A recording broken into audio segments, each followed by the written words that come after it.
여러분, 우리가 숨 쉴 때마다 내쉬는 이산화탄소. 이 이산화탄소를 배출할 때마다 돈을 내야 하는 곳도 있다는 것 혹시 알고 있나요? 바로 탄소 배출권 거래 제도를 말하는 건데요. 정부에서 일정 기간 동안 배출 가능한 온실가스의 총량을 정하고 이를 기업들에게 탄소 배출권의 형태로 분배하여 판매하는 제도를 말합니다. 말할 때, 운동할 때, 심지어 가만히 누워있기만 해도 사람이라면 수시로 배출할 수밖에 없는 게 이산화탄소인데 정부는 대체 왜 이런 제도를 만든 걸까요? 사실 탄소 배출권 거래 제도는 요즘 가장 심각한 문제인 지구온난화를 막기 위해 생긴 제도인데요. 지난 2015년 이산화탄소의 과도한 배출로 인한 온실 효과를 억제하여 기후위기를 늦춰보자는 목적으로 국내에서 처음 시행되었습니다. 우리나라에선 제조업, 발전소, 화학, 에너지 등 온실가스 다배출 산업이 탄소 배출권 거래 제도의 주요 규제 대상인데요. 이들 기업은 온실가스를 1톤 발생할 때마다 약 9,920원의 세금을 추가로 내고 있습니다.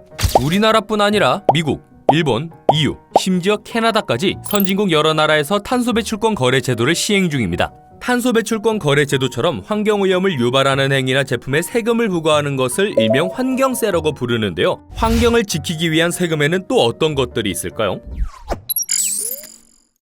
우리가 매일 타고 다니는 차, 무심코 넣는 기름에도 환경세가 숨어있다는 사실 알고 있나요? 차량의 주연료로 쓰이는 휘발유, 경유 등에는 교통, 에너지, 환경세라 불리는 세금이 붙어 있는데요. 과도한 차량 운행으로 인한 교통혼잡과 대기오염을 줄이고 차량 전용 도로 사용과 조성으로 인해 망가진 환경을 보존하기 위해 휘발유는 리터당 475원, 경유는 리터당 340원의 세금이 부과되고 있다고 합니다.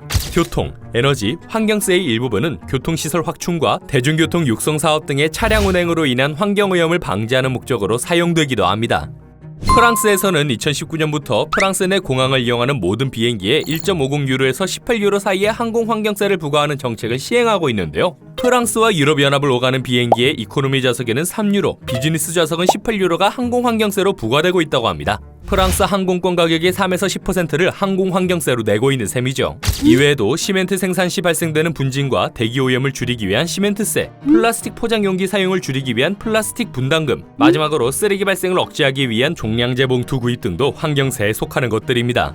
수많은 종류의 환경세가 생겨난 이유는 단 하나, 강제적으로 환경오염을 규제하는 것이 아니라 기업이나 개인이 자율적으로 환경에 대한 경각심을 갖고 보호하게 만들기 위해서입니다. 특히 환경세는 환경을 지키면 지킬수록 세금을 덜 내는 경제적 유인책이 분명하기 때문에 강제적인 규제보다 실효성이 높은 환경 정책으로 손꼽히고 있죠.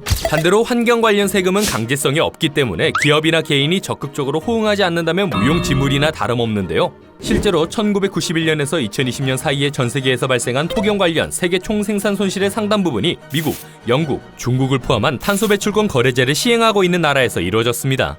이들 나라에 위치한 탄소 배출 상위 5개 기업 때문에 발생한 총 생산 손실 비율이 무려 35%에 이를 정도죠. 온실가스로 인한 폭염은 경제적 손실뿐 아니라 우리의 생활에도 큰 피해를 미치고 있는데요.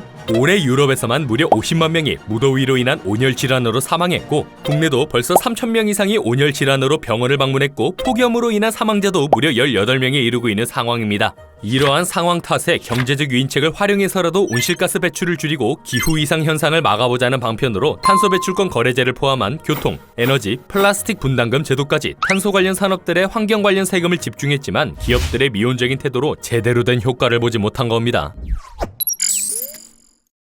이와는 반대로 환경을 보호하기 위해 적극적으로 다양한 사업을 벌이는 기업도 있습니다. 바로 우리나라를 대표하는 아연 제련소를 운영 중인 기업 영풍그룹. 영풍은 생산 단계뿐 아니라 원료 공급 단계부터 탄소 중립을 실천하기 위해 노력 중인 보기 드문 기업 중 하나인데요. 신재생에너지 공급 인증서를 구매하고 친환경 전력 구매 계약을 체결하여 전력 사용 단계부터 온실가스 배출을 최소화하기 위해 노력을 벌이고 있습니다.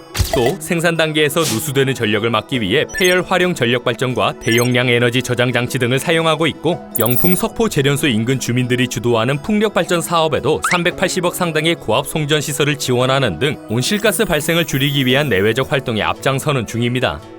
폭우, 폭염, 가뭄까지 온실가스로 인한 이상고온으로 희생자가 속출하는 요즘 더 이상의 기후비극을 막기 위해서라도 기업뿐 아니라 국가 그리고 시민 차원에서도 탄소 중립을 위한 노력이 필요한 시점이 아닌가 싶습니다. 이번 이야기는 여기까지입니다. 영상이 유익하셨다면 좋아요, 구독, 알림 설정까지 눌러주세요.